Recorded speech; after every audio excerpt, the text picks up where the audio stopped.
አትልፋ። ጽጌ የምታፈቅረው እኔን ነው። ገባህ አይደል? እየቀለደችብህ በጣም ጸሎተኛ ነው። በነገር እየቀለደች እሷን የመንካት መብት አለኝ። እሷን የመንካት መብት አለኝ። አንተ ማን ነህ? በቀዳንሻ ስማኝ፣ ድንገራ አንድ ነገር ነው። እየተጫወተችብህ ነው። እየቀለድሽበት ነው ጽጌ። እሷ የምታፈቅረው አውሪ እስኪ ምንድነው? ሴት ልጅ አለሽ እንዴ? ምንድነው የምትጠመጠሚበት? ለቀቂውና አውሪ። እንደፈለኩ ሆናለሁ እንዴ? ለቀቂውና አጓሪኝ። አትያዡ፣ በቃ አትያዢ። አመንክም አላመንክም እኔም ከሱ ጋር እጇ ልቀቃት። ኧረ ወይኔ በላቸው ማለት ይሄኔ ነው። እሷ የምታፈቅረው እኔን ነው ብሎ ቁጭ ዳኒ ማለት ነው።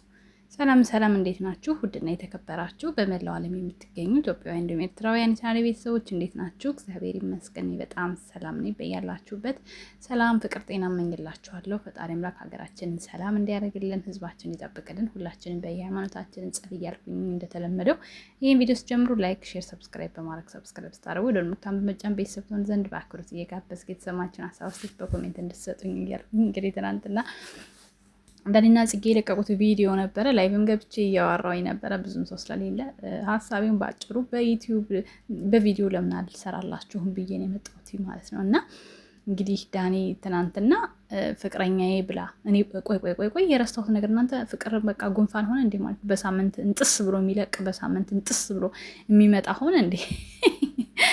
እንግዲህ ጽጌ ፍቅረኛዬ ነው ብላ ይዛ መታለች ማለት ነው። ዳኒ ደግሞ ከኔ ውጪ ማንንም አታፈቅርም፣ የምታፈቅረው እኔን ብቻ ነው፣ እየተጫወተችብህ ነው እያለ እንግዲህ ለጽጌ ፍቅረኛ ሲነግረው ነበረ ማለት ነው። በዚህ አጋጣሚ ይህ ነገር በጣም ብዙዎችን ታውቃላችሁ፣ ብዙዎች ላይ የሚመጣ ነገር ነው።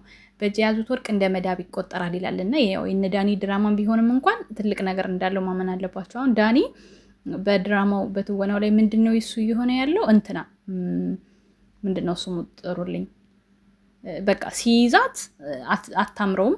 ልክ ሌላ ሰው ጋር ሆና ሲያት ደግሞ በጣም በቃ ይፈልጋታል፣ ይወዳታል። አሁን ብዙ በዚህ ዓለም ላይ ታውቃላችሁ በጣም ብዙ ሰዎች አሉ እንደዚህ አይነት ማለት ነው። እና ሰው የጣለውን ሲያነሱበት በጣም እንደማይወድ እንደሚያናድደው እንደሚያበሳጨው ነው እያሳየን ያለው ዳኒ እንግዲህ በካራክተሩ ማለት ነው።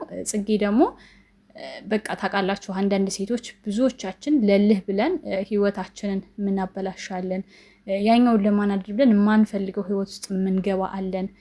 ይሄን ነገር ያስተምራል። ምክንያቱም አንዳንዴ ማስተዋል አለብን። ለነገሮች መቸኮል የለብንም። ቸኩለን የምንወሰናቸው ውሳኔዎች ሁሉ ዋጋ ያስከፍሉናል። አሁን ጽጌ ፍቅር ኖሮባት ሳይሆን በቀል ነው የያዘችው። ገባችሁ? ዳኒ ማናደድ እንዲሁም ደግሞ በቃ እሷ ሰው እንደሚፈልጋት አድርጋ ለእሱ ማሳየት ነው እየፈለገችው በዚህ ትወና ላይ ማለት ነው። እኔ በነገራችን ላይ የማወራችሁ እንደ ትወናው እንጂ እንደ ልጆቹ አይደለም። ልጆቹ ይሄ የሚገልጻቸው ነገር ስላልሆነ በጣም ነው የምወዳቸው፣ በጣም ነው የማከብራቸው። ሁለቱም ጎበዞች ናቸው፣ ለስራ ጠንካሮች ሀ ብለው ጩጬ ሆነው ጀምሮ እንግዲህ እያየናቸው ያደጉ ልጆች ናቸው። አብረን ያደግን ማለት ትችላላችሁ። እና ዩቲዩብ ላይ ሲመጡ ጀምሮ ዳኒም ጽጌ የሚታወቁት በፕራንካቸው ነው። ስለዚህ ቪዲዮ እየሰሩ ስለሆነ ጽጌንም ዳኒንም ወክላችሁ ባትሳደቡ ደስ ይለኛል። ያው ብታጨበጭቡ የሚለውን ነገር እስማማለሁ። ግን ጽጌ በዚህ አጋጣሚ በቃ አለባበሷ እኔ ጡት ማታዣ አድርጌ የምጠቀመውን ነገር እሷ ቲሸርት አድርጋ እየተጠቀመችበት ስለሆነ በጣም እየተበሳጨው ነው በዚህ አጋጣሚ። እና እህቴ ወደ ልቦናሽ ወደ ራስሽ ተመለሽ። ይሄ ነገር ምንም አይጠቅምሽም ማለት ቀበጥ ብትሏትም እንኳን በዚህ ነገር ቀበጥ ባትሏት ደስ ይለኛል። ይሄ ስልጣኔ ሳይንስ መሰይጠን ነው የሚባለው። ምንም ጥቅም የለውም። ሁሌም እንደምላችሁ እሷን ብቻ አይደለም ማንኛቸውንም ሳይ የምወዳቸው የማከብራቸው ሆነው ሳገኝ እንዲመለሱ መክራለሁ። ያየሁትን ነገር ከመናገር ወደኋላ ስለማልል ማለት ነው። ብዙዎቹ ካያችሁ ሲመጡ ያላቸው ማንነት አሁን ላይ የለም።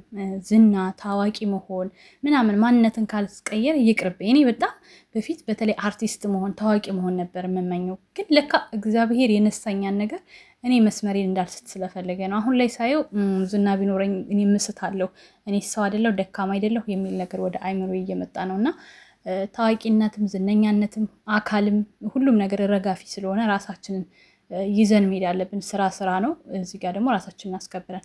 በተለይ አሁን በዚህ ሰዓት ወንድ ልጅ እንደዚህ ተንበላጣ የምትሄድ ሴት ዞር ብሎ አያይም። አሁን ላይ ያሉ ወንዶች ሰልጥነዋል። እናቴ ዘመናዊነት ቀሚስ የምትለብስ ራሷን የምትሰበስብ የምትሸፍናት ብለው ማሰብ ጀምረዋል።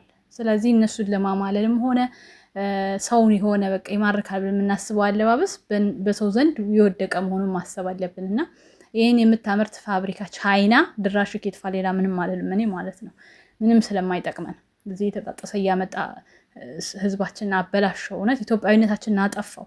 አርቲስቶች እንኳን በተሰበሰቡበት ሰዓት እንደ ወደ ራሳቸው በተመለሱበት ሰዓት ደግሞ ዩቲዩበሮች እንደዚህ ሲሆኑ ያናድዳሉ። እውነት ብዙ አርቲስቶች ካያችሁ ድሮ በቃ አቅላቸውን የሚያጡት ሁሉ አሁን እየተሰበሰቡ ነው፣ እየተመለሱ ነው። አለባበሳቸው ስርዓት መስመር እየያዘ ነው። ወደ ባህል ልብሳችን እያደሉ ነው እንዲያውም ማለት ነው። እና እንደዛ ቢሆን መልካም ነው። በተረፈ ግን ስራችሁ አሪፍ ነው። ሂዱበት።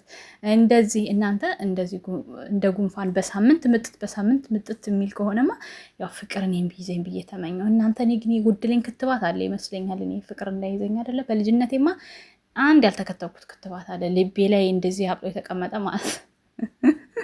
ለማንኛውም ውድ ቤተሰቦቼ ከፊት ላይ ረስቻለሁ ይመስለኛል። በጣም ይቅርታ። የተዋህዶ እምነት ተከታዮች በሙሉ እንኳን ለእናታችን ለእመቤታችን ለልደት በዓሏ በሰላም አደረሳችሁ ለማለት እወዳለሁኝ። በድጋሚ ሰላም ለኢትዮጵያ፣ ሰላም ለሀገራችን። ቪዲዮ ከተመቻችሁ እንደተለመደው ላይክ፣ ሼር፣ ሰብስክራይብ በማድረግ ሰብስክራይብ ታደርጉ የደወል ምልክቱን በመጫን ቤተሰብ ትሆኑ ዘንድ በአክብሮት እየጋበዝኩ የተሰማችሁን ሀሳብ አስተያየት በኮሜንት እንድትሰጡኝ እያልኩኝ የኛው ቻናሌ በጣም ቀዝቅዟል። ምክንያቱም ባላቅም እንግዲህ ከዩቲዩብ የተላከልኝም ነገር የለም ምንም የለም። ግን ምን እንደረገጠው አላቅም። 2 ሰዓት ጸበል እንደሚያስፈልገው አምናለሁ። እንግዲህ አስጠምቀዋለሁ። ለማንኛውም ሼር አድርጉልኝ። እሺ፣ እወዳችኋለሁ። መልካም ጊዜ። ቻው ቻው።